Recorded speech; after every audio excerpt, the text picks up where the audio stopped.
नमस्कार, N1 live में आपका स्वागत है। मैं हूं संजय मल्होत्रा और हम पेश कर रहे हैं अपना खास programme the dialogue. Himachal Pradesh Congress ने अपने लगभग 39 प्रत्याशी तय कर दिए हैं। विधानसभा के चुनावों की तारीखों का ऐलान अभी होना है, लेकिन कांग्रेस एक्शन मोड में है। कम से कम हिमाचल प्रदेश में तो ऐसा लग ही रहा है।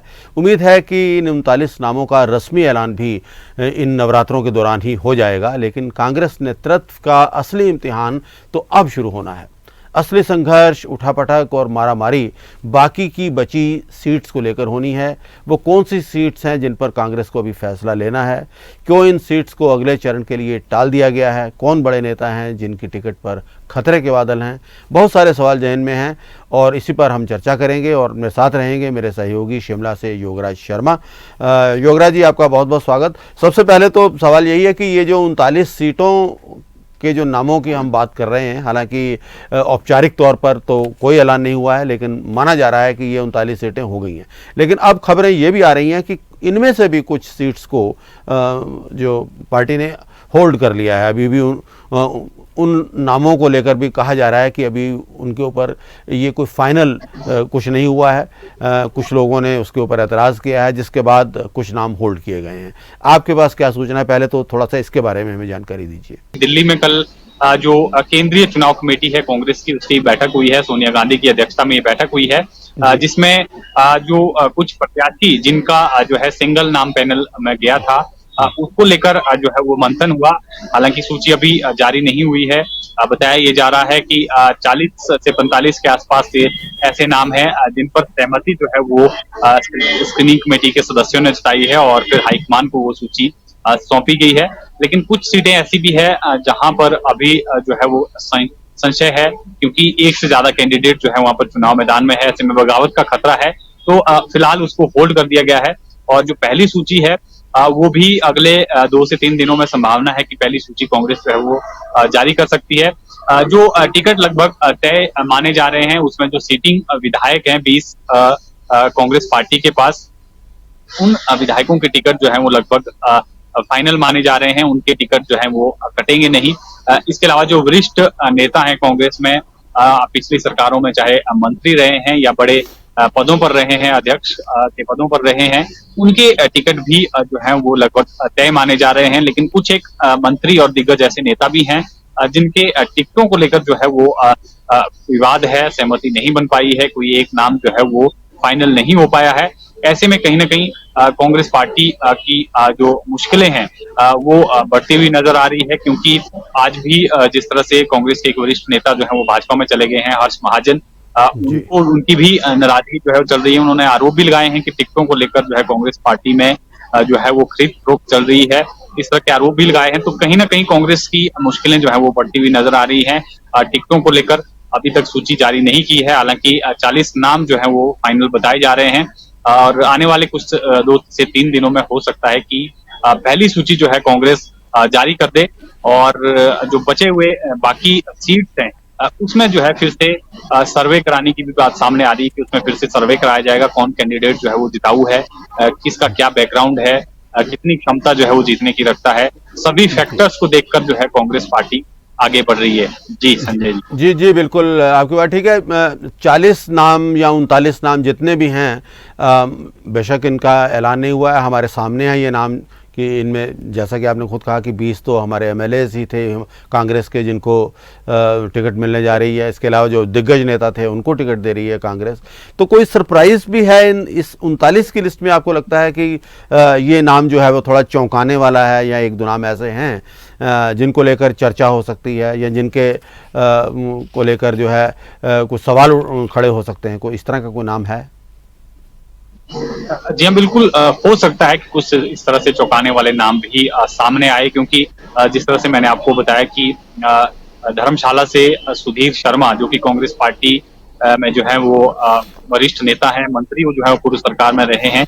लेकिन खबर ये भी आ रही है कि उनका अभी टिकट जो है अभी तक फाइनल नहीं है। तो हो सकता है कि धर्मशाला से कांग्रेस कोई नया कैंडिडेट जो है वो चुनाव मैदान में उतारे। और संभावना ये भी जताई जा रही है कि सुधीर शर्मा इसको लेकर नाराज भी चल रहे हैं और हो सकता है कि आने वाले कुछ दिनों में जो है वो भी भाजपा का दामन थाम सकते हैं, क्योंकि आज जिस तरह से हर्ष महाजन ने जो है वो कार्यकारी अध्यक्ष वो भी थे और वरिष्ठ नेता हैं कांग्रेस पार्टी के और हॉली लॉज के करीबी माने जाते हैं और लंबे अरसे से पार्टी से जुड़े हुए थे, लेकिन आज उन्होंने जो है वो भाजपा का दामन थाम लिया है। तो ऐसे में कहीं न कहीं नाराजगियां भी जो है वो उभर कर सामने आ रही है। मंडी की अगर आप बात कर लें, हालांकि कौल सिंह जो ठाकुर हैं, पूर्व मंत्री रहे हैं, वरिष्ठ नेता हैं कांग्रेस के, उनको जो है टिकट देने को लेकर जो है पूरी सहमति बन गई है। नाम उनका भी लगभग फाइनल बताया जा रहा है। उनकी बेटी भी चुनाव मैदान में जो है उतरना चाह रही हैं, वो भी टिकट की जो है वो मांग कर रही हैं। हालांकि दूसरी विधानसभा क्षेत्र जो आता है वहां से वो मांग कर रही हैं। तो कहीं ना कहीं कांग्रेस के जो वरिष्ठ नेता हैं, कुछ वरिष्ठ नेता जो हैं उनके टिकट कट रहे हैं और इसी से जो है वो खफा है मंडी में आश्रय शर्मा, जो कांग्रेस के जो है युवा नेता हैं और पिछली बार जो है जब उपचुनाव हुए थे लोकसभा के, उसमें उनको जो है वो टिकट मिला था, लेकिन अब जो दोबारा उपचुनाव हुए उसमें प्रतिभा सिंह जो है वो मंडी से जीती हैं। तो कहीं ना कहीं हालांकि अनिल शर्मा भाजपा के वर्तमान में विधायक है, लेकिन उनकी भी नाराजगियां जो है वो बीजेपी में चल रही थी। लेकिन अब हालिया जो दौरे रहे हैं मंडी के मुख्यमंत्री के, प्रधानमंत्री की जिस दिन रैली होनी थी उस दिन मुख्यमंत्री की लंबी जो है वो बातचीत अनिल शर्मा के साथ हुई है और अनिल शर्मा से संकेत दिए हैं कि वो जो है पूरे परिवार के साथ जो है वो खड़े हैं बीजेपी में। तो मंडी से भी हो सकता है कि आश्रय शर्मा जो है अब बीजेपी का दामन जो है वो थाम सकते हैं और वहां पर भी टिकट को लेकर जो है नए नाम सामने आ सकते हैं। इसी तरह से कुछ एक सीटें और हैं जहां पर जो है कांग्रेस में जो है वो डिस्प्यूट चल रहा है, सीटों को लेकर डिस्प्यूट चल रहा है। तो कई नए नाम भी हो सकते हैं। हालांकि अभी पहली सूची आने का इंतजार है। 25 से 30 लोगों के नाम जो है हो सकता है कि पहली लिस्ट में जो है कांग्रेस जारी करे। जी बिल्कुल। एक और बात मैं आपसे ये पूछना चाह रहा, आपने खुद कहा कौल सिंह ठाकुर और उनकी बेटी भी चुनाव के टिकट की दौड़ में है, और भी कई नेता हैं जो एक परिवार से दो दो लोग। तो अभी तक कांग्रेस की तरफ से ये कहा जाता था कि एक फैमिली में एक ही टिकट देंगे, तो क्या ये फॉर्मूला इस बार जो है वो उसको छोड़ दिया जाएगा और सिर्फ विनेबिलिटी के आधार पर ही टिकट दिए जाएंगे कैंडिडेट्स को? क्या फार्मूला रखने वाली है कांग्रेस इस बार?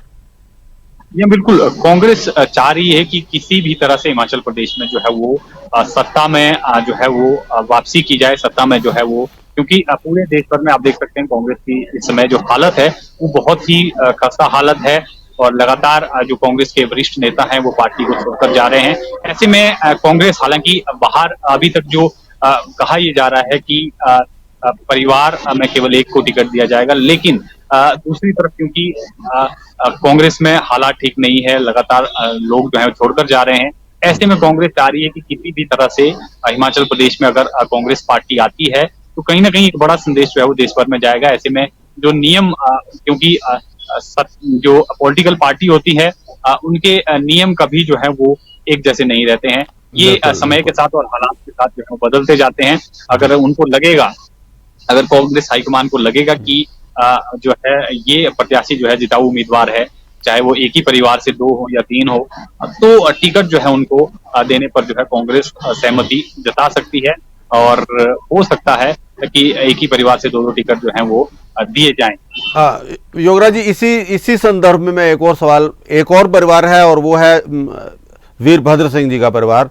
अभी जो उनके बेटे हैं उनके टिकट का तो कहा जा रहा है कि फाइनल हो गई है शिमला रूरल से, लेकिन उनकी पत्नी प्रतिभा सिंह जो कि अध्यक्ष भी हैं, उनका नाम इस सूची में नहीं है, हालांकि वो सांसद हैं। लेकिन ये खबर जो है वो सुनने में आ रही है कि उन्हें जयराम ठाकुर के खिलाफ सिराज से मैदान में उतारा जा सकता है। तो आपको लगता है कि इसमें कोई सच्चाई है, ये सिर्फ अटकलों का ही ये बाजार है?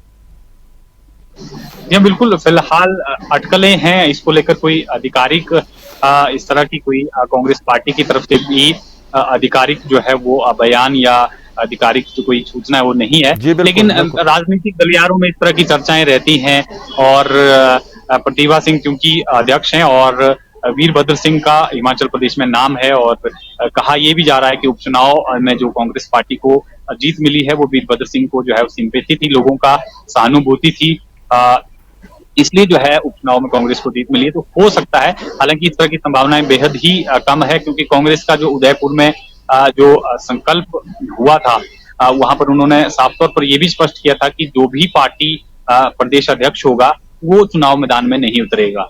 इस तरह की जो है वो वहां पर जो है संकल्प जो है वो पारित जी। किया गया था उदयपुर की रैली में।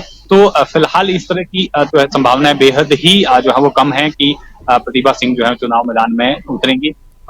ये खैर भविष्य के घर में अगर सत्ता में कांग्रेस आती है तो ये जरूर हो सकता है कि अगर कांग्रेस का बहुमत बनता है, कांग्रेस के विधायक जीत कर आते हैं, कांग्रेस की सरकार बनती है, तो ये जरूर हो सकता है कि मुख्यमंत्री का चेहरा जो है वो प्रतिभा सिंह हो सकती हैं। और उसके बाद जो है क्योंकि अभी वर्तमान में वो सांसद है और उसके बाद अगर उनको मुख्यमंत्री बनाया जाता है तो जो है उनको चुनाव जरूर लड़ाने पर जो है वो कांग्रेस विचार करेगी अगर उनको मुख्यमंत्री बनाया जाता है तो। बिल्कुल, जैसे कि मैंने योगराज जी शुरुआत में ही कहा था कि अभी फिलहाल तो ये ऐसी सीट्स थी जहां पर चयन करना थोड़ा आसान था। एक क्राइटेरिया कांग्रेस के सामने था और उसके आधार पर लगभग जो है इन नामों को फाइनल कर दिया गया है। लेकिन अब असली जो परीक्षा है मुझे लगता है वो आने वाली जो बाकी की बची हुई सीट्स हैं उन पर रहने वाली है। जैसा कि आपने मंडी का जिक्र किया या प्रतिभा सिंह वहाँ लड़ेंगी या नहीं लड़ेंगी मंडी में, सिराज में, ये इस तरह की बातें थी। लेकिन और भी बहुत सी सारी सीटें हैं, जैसे कि ठियोग की सीट को लेकर काफ़ी चर्चा है। वहाँ पर काफ़ी जो है दावेदार मौजूद हैं मैदान में। एक तरफ कुलदीप राठौर भी वहाँ से हैं, इंदु वर्मा भी वहाँ से जा रही हैं और लोग भी हैं। इसके अलावा शिमला अर्बन की जो सीट है उसके ऊपर भी अभी तक कोई डिसीजन नहीं है। तो इन सीट्स के लिए क्या होने वाला है? कांग्रेस में क्या ये बहुत घमासान मचेगा इनकी वजह से? जी हाँ, बिल्कुल घमासान मचेगा क्योंकि शिमला शहरी में भी सबसे ज्यादा आवेदन जो अगर कांग्रेस पार्टी में चुनाव लड़ने के लिए अगर किसी सीट से आए हैं तो वो शिमला शहरी से आए हैं। और यहाँ पर दावेदारों की एक लंबी लिस्ट है और 15 साल से यहाँ पर भी कांग्रेस को जीत नहीं मिली है और दावेदार जो है काफी हैं। तो ऐसे में शिमला शहरी की सीट पर भी जो है वो कैंडिडेट का नाम तय कर पाना कांग्रेस के लिए जो है वो परेशानी का सबब बना हुआ है। चौपाल की आपने बात की, चौपाल में भी क्योंकि पूर्व विधायक हैं सुभाष मंगलेट और इस वक्त जो वर्तमान में प्रदेश कांग्रेस कमेटी में महासचिव हैं रजनीश किमटा, वो जो है वहां से टिकट की दावेदारी कर रहे हैं। और पूर्व विधायक मंगलेट जो है पहले ही जो है उन्होंने बगावती सुर अपने जो है वो दिखा दिए हैं। साफ तौर पर उन्होंने कहा है कि अगर उनको टिकट नहीं मिलता है तो वो जो है उस इंडिपेंडेंट भी चुनाव मैदान में उतरेंगे। यहाँ तक कि उन्होंने ये भी आरोप लगाए हैं कि जो सर्वे के लिए टीम लगाई गई है कांग्रेस की तरफ से टिकटों के सर्वे के लिए, वो टीम भी जो है रजनीश किमटा जो महासचिव हैं उनके जो रिश्तेदार हैं उनको लगाया गया है। तो ऐसे में पारदर्शिता नहीं होगी और कहीं ना कहीं उनको जो है अब इसका खतरा है कि उनकी जो सर्वे है वो रिपोर्ट जो है वो सही नहीं जाएगी और वो अपने कैंडिडेट को वहां से जो है टिकट दिलाने को लेकर जो है वो पैरवी करेंगे। इस तरह के उनके आरोप लगे हैं। क्योंकि अगर आपने बात की योग में कुलदीप सिंह राठौर जो पूर्व में अध्यक्ष रहे हैं पार्टी के, वो दावेदार हैं।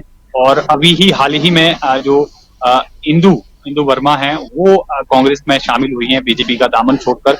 उनके पति वहां से भाजपा में पहले विधायक रह चुके हैं। तो ऐसे में कहीं ना कहीं ठियोग की सीट भी परेशानी का सबब बना हुआ है। पिछली बार के प्रत्याशी दीपक राठौर वो भी टिकट के लिए वहां से जो है वो जोर आजमाइश कर रहे हैं। तो ऐसे में कहीं ना कहीं जो है इन सीटों पर जो है वो परेशानी जो है वो कांग्रेस पार्टी को टिकट फाइनल करने में हो रही है। इसी तरह से प्रदेश के जो अन्य विधानसभा क्षेत्र हैं 20 से 25 विधानसभा क्षेत्र ऐसे हैं जहां पर टिकट को लेकर जो है वो मारामारी है। जी जी। धर्मशाला योगराज जी, मुझे जिसमें इंटरेस्ट था, मुझे जो काफ़ी इंटरेस्ट लग रहा है जिस सीट के अंदर, वो बंजार की सीट है। जब खीमीराम शर्मा वहाँ पर जो है भाजपा से अभी आए हैं कांग्रेस में, तो वहाँ भी स्थिति जो है वो काफ़ी पेचीदा है। वहाँ पर पहले से ही नेता मौजूद हैं। और क्या आपको लगता है कि खीमीराम शर्मा को वहाँ टिकट मिल जाएगा? अगर नहीं, अगर मिलता है तो क्या स्थिति वहाँ रहेगी? जी हाँ, बिल्कुल उस सीट पर भी कांग्रेस के सामने यही परेशानी है क्योंकि इससे पहले जब वो कांग्रेस के पास सीट थी तो चंद्र कुमार वहां से जो स्वर्गीय मंत्री वो जो है वो वीरभद्र सिंह सरकार में थे, उनके बेटे विक्रमादित्य वो वहां से जो है वो दावेदारी जता रहे हैं। और खीमीराम शर्मा अभी ही जो है वो भाजपा का दामन छोड़कर कांग्रेस में शामिल हुए हैं। तो ऐसे में उस सीट पर भी जो है वो विवाद बढ़ता हुआ नजर आ रहा है। और जो मंत्री के बेटे हैं उन्होंने कुछ समय पहले जो है इसको लेकर विरोध भी वहां पर जताया था अपने समर्थकों के साथ। जो है पार्टी हाईकमान तक जो है उन्होंने बात पहुंचाई है और कहा है कि बाहरी लोगों को जो है, जो भाजपा से, जो दूसरे दलों से जो है वो शामिल हो रहे हैं, अगर उनको तवज्जो दी जाती है तो कहीं ना कहीं विरोध के स्वाद जो है उनको झेलने पड़ेंगे। और ऐसे में कांग्रेस जो सत्ता में वापसी का जो सपना देख रही है, वो कहीं ना कहीं जो है वो परेशानी जो है वो कांग्रेस के लिए बनता हुआ नजर आ रहा है। जी बिल्कुल योगराज जी, सीट्स तो आप सारी पे चर्चा आप करेंगे तो काफ़ी समय लगेगा हमें, लेकिन एक जो आखिर में जाते हुए मैं आपसे पूछना चाह रहा हूँ, यूथ कांग्रेस के दो लीडर्स हैं, एक तो निगम भंडारी हैं, दूसरे यदुपति ठाकुर हैं, और ये भी कहा जा रहा था कि यूथ कांग्रेस के लिए कोटा रखा जाता है, कांग्रेस कम से कम कुछ लोगों को यूथ कांग्रेस के टिकट देती है। तो इन दो के टिकट आपको लगता है मिलेंगे, क्योंकि किन्नौर से हैं भंडारी जो है, निगम भंडारी, और वहाँ पर पहले से ही जगत सिंह नेगी मौजूद हैं। तो आपको लगता है कि यूथ कांग्रेस जो 2 सीट्स की डिमांड कर रही है वो पूरी होगी? बिल्कुल, हालांकि कांग्रेस हाईकमान ने ये साफ तौर पर कहा है कि युवाओं को भी तरजीह दी जाएगी, महिलाओं को भी तरजीह दी जाएगी, लेकिन ये कहीं ना कहीं परीक्षा होगी कांग्रेस हाईकमान की, क्योंकि जगत सिंह नेगी जो है वहां से विधायक हैं किन्नौर से, और काफी वरिष्ठ नेता हैं।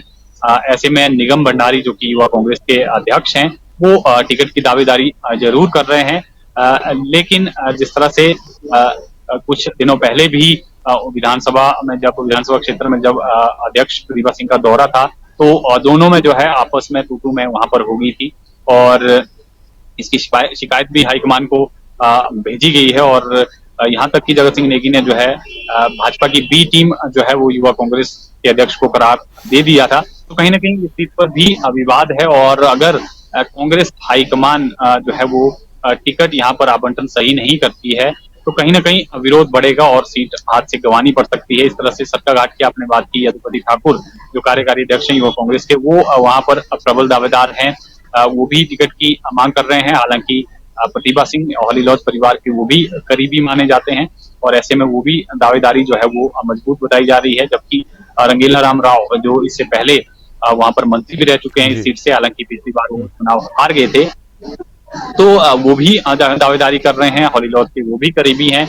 और हालांकि थोड़ा वृद्ध वो जरूर हो गए हैं, लेकिन दावेदारी वो भी कर रहे हैं। तो ऐसे में इन सीटों पर भी जो है वो हाईकमान जो है बड़ी सोच समझ से जो है वो टिकट देने पर विचार कर सकती है। हो सकता है कि 2 में से एक सीट पर जो है किसी युवा प्रत्याशी को जो है वो इस बार मौका मिले, लेकिन देखना होगा कि किस तरह से जो है परिस्थितियां बनती हैं, क्योंकि विरोध जरूर इन विधानसभा क्षेत्रों में निकलकर सामने आएगा। अगर टिकट का आवंटन सही नहीं होता है, दोनों खेमों की तरफ से जो है वो विरोध हो सकता है, और ऐसे में कहीं ना कहीं सीट गंवाने का खतरा भी जो है वो कांग्रेस के लिए हो सकता है। जी बहुत बहुत आपका धन्यवाद योगराज शर्मा। बिल्कुल सही कहा आपने, कांग्रेस के लिए आगे की जो डगर है वो आसान नहीं है। असली काम जो है कांग्रेस का अब शुरू होना है, किस तरह से इन बाकी की बची हुई सीट्स के ऊपर कांग्रेस अपने उम्मीदवारों का चयन करती है, ये देखना होगा। और आने वाले दिन निश्चित तौर पर बहुत ही रुचिकर रहने वाले हैं, बड़े इंटरेस्टिंग रहने वाले हैं, और हम इसी तरह के कार्यक्रमों के साथ, इसी तरह की चर्चाओं के साथ आपके साथ रोज़ाना जुड़ने वाले हैं। तो आप भी बने रहिए हमारे साथ N1 लाइव पर, हमारे इस खास प्रोग्राम द डायलॉग में। अगले कार्यक्रम तक के लिए आपसे चाहते हैं इजाज़त। नमस्कार।